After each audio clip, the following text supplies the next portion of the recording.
I'm reminded of, if you don't like what you see, change your prescription glasses. A lot of people I hear asking how can they manipulate the reality that they see out there and fix it to suit their idea of perfect and so on. And the right question that one should be asking is, why am I awake? Why am I aware? Why am I conscious of this particular dimension of reality, rather than looking in the mirror, seeing that I'm smudged with my mascara and trying to fix the smudge in the mirror instead of on my face. So again, from this folly in perception and thinking comes from the fact that we don't know who we are and what we are. So the right question is not how to fix the world out there. The world out there, it's absolutely fine on this dimension, and this dimension is here. This setup, it's perfect for what it is, to give you contrast, to ask, how did you end up on this dimension? What in your consciousness makes this dimension visible to you and part of your reality now? And it is about you shifting dimensions and shifting realities, not trying to fix and to kill and to protest and to punish and to, oh, they're gonna get theirs and so on. It literally is the wrong perspective, the wrong paradigm to try to fix the mirror reflection of what we are. I have spoken before how our collective consciousness has created the reality we wake ourselves up into. How do you know you're shifting realities? Very easily. How much of what you hear happening around you is affecting you personally? Is there a bomb in your backyard? Are you dead? That's a very good question. Yeah, but did you die? So you will know where, in which ingredient, which spice rack are you on in this kitchen they call reality, based on what you see around you and how is it affecting you. The more it's affecting you, the more you have to check yourself, and the further away you are from your true nature, your true self, and the less authentically are you living. And the less authentic your life is, the more problems you're gonna see around you, and the more dramatic the problems, because the thicker you are, the denser you are, the more reality is gonna try to wake you up, to force you to come back to what you, to remind you who you are. And so the drama around you is gonna be heavier and heavier and heavier, and especially the heavier the drama around your particular circumstances is, the more you are loved. Not in a, how can I say, in a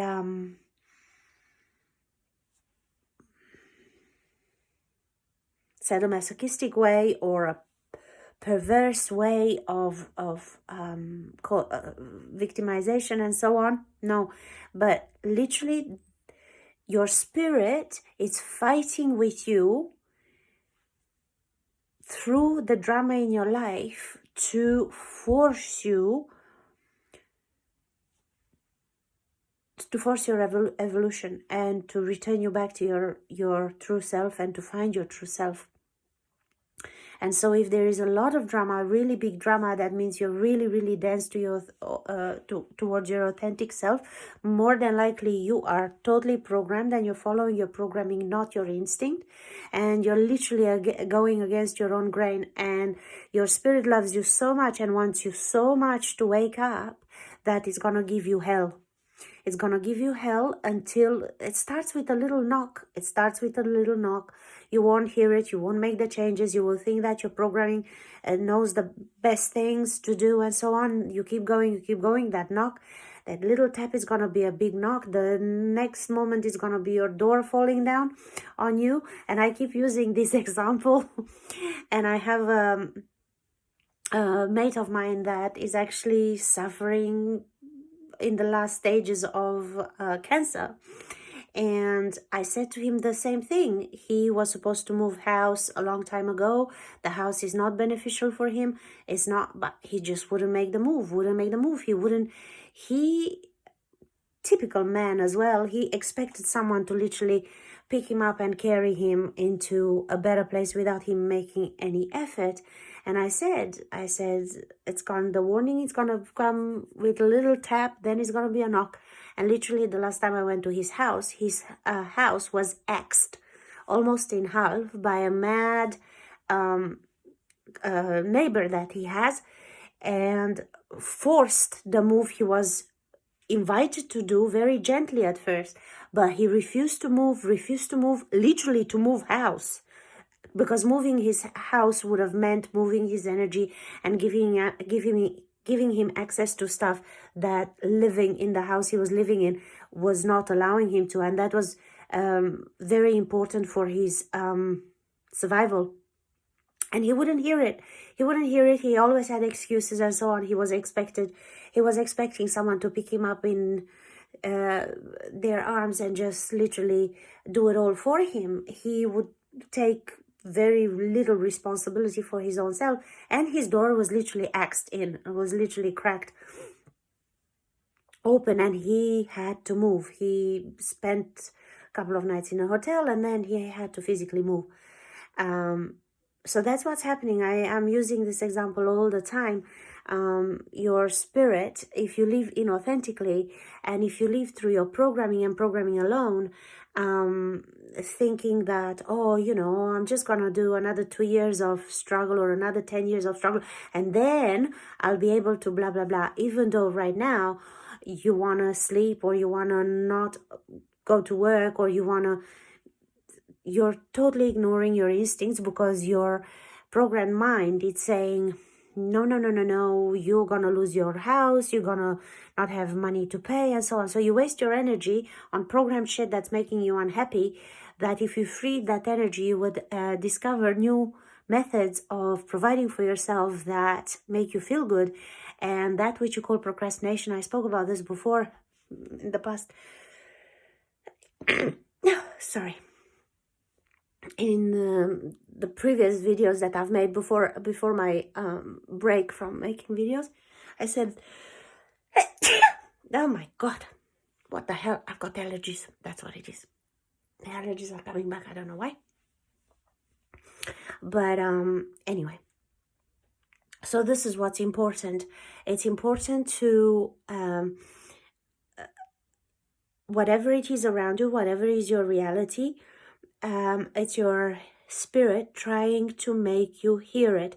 And the troubles are, every bit of trouble is blocking you from something. So even if it's your children or your body or whatever, the thing is blocking you from doing the drama that you want to fix in your life, that you think you're plagued with, that which you're stopped from doing, from trouble, from what you call trouble, that you should have stopped a long time ago, and your instinct told you so, and you negated it by your mind saying, yeah, but how will you survive financially or whatever?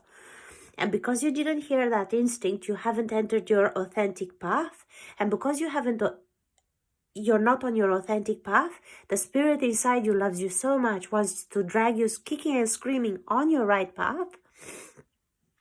And even the simple fact, let's say, you were diagnosed with something and you absolutely do not want to go to that next specialist and next appointment and next, you absolutely hate the idea, or it's at the wrong time, and your spirit is just screaming, don't go, and then your mind is saying, yeah, but then blah, blah, blah, blah. So at every moment, at every choice, at every moment in time, you have two of you talking. One is your programmed mind, and the other one is your instinct that you call procrastination or lazy or childish or irresponsible or whatever, that which you judge in yourself, that's your instinct. And for as long as you won't hear it, and you judge it instead, and you bash it with your programmed mind, it will bash you back.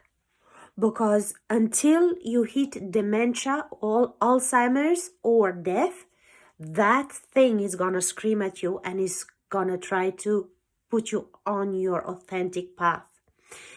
And at one stage, it will give up on you. When it absolutely sees that it's too late, you've damaged your body, it's too late, you're 70, 80 years of age, then it will literally leave you. And you will remain an empty shell. And again, that was your choice. Your choice. You never heard it. Well, at one stage it will have better things to do in better able-bodied bodies and get somewhere. And so beware who you listen to, what you listen to. There are always two of you. One is your program. One is your instinct. And based on that, it's shown the reality around you. So the animals that are extinct, or the crime and the,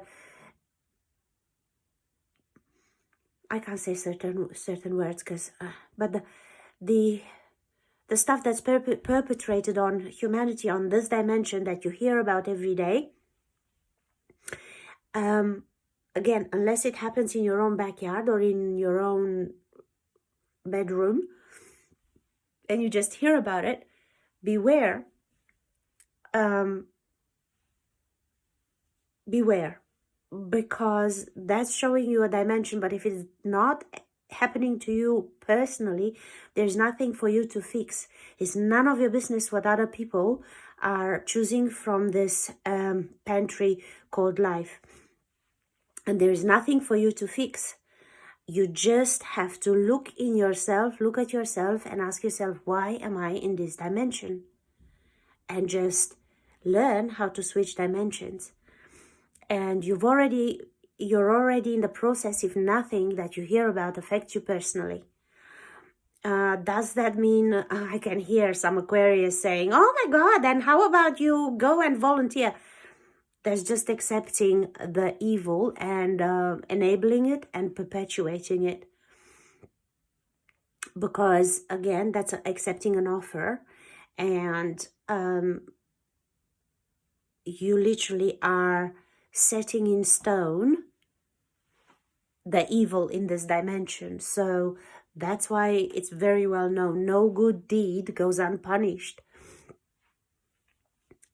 You have to take care of that which crosses your path, and understand that the best thing you can do for the world is to do what you love for yourself. The best thing that will serve the world is not your sacrifice, your martyrdom, your virtue signaling, your drumming and campaigning against this and collecting money for that and totally buying into the drama. It's all a show. Life, it's a hologram. It's the theater of life. And so what you buy into, you solidify. You won't fix it. You will solidify it and make it more real. So the only way to save the world is saving yourself and making yourself as joyfully happy as possible. Doing what you love, that's what it means to follow the love. And following your joy and your bliss, not by how many accolades and how many people can say, oh, how fantastic you are and how charitable you are. That's feeding your goddamn ego that's been programmed to be fed by that. So understand, the world does not need fixing. If you gotta fix stuff, ask yourself, why are you seeing? If you don't like what you see, change your prescription glasses. There's nothing wrong with the world. You're just awake in the wrong dimension. Wrong because you don't like it, but it's not wrong. It's part of wherever you need to be here first, to grow, because even this dimension has been strongly loud and crazy only in the past 3 years. Something has, a strong download is going on.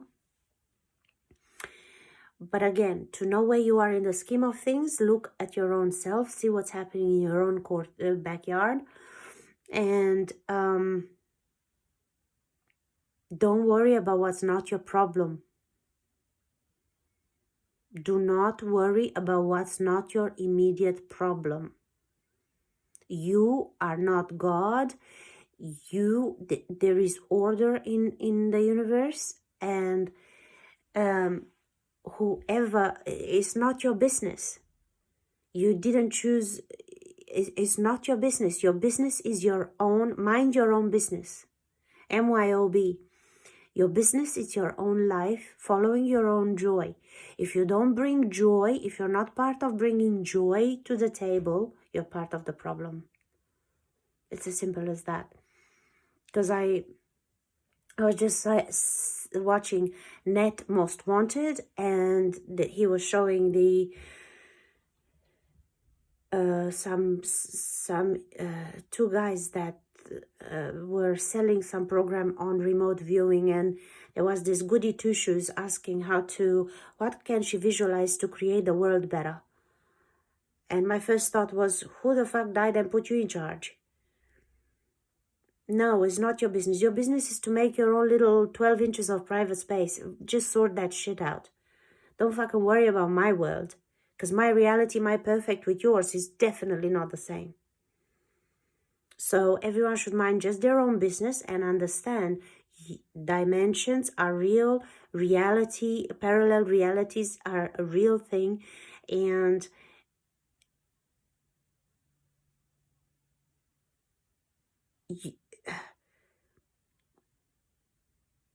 if you don't like what you see, just change your prescription glasses. That's it. The end.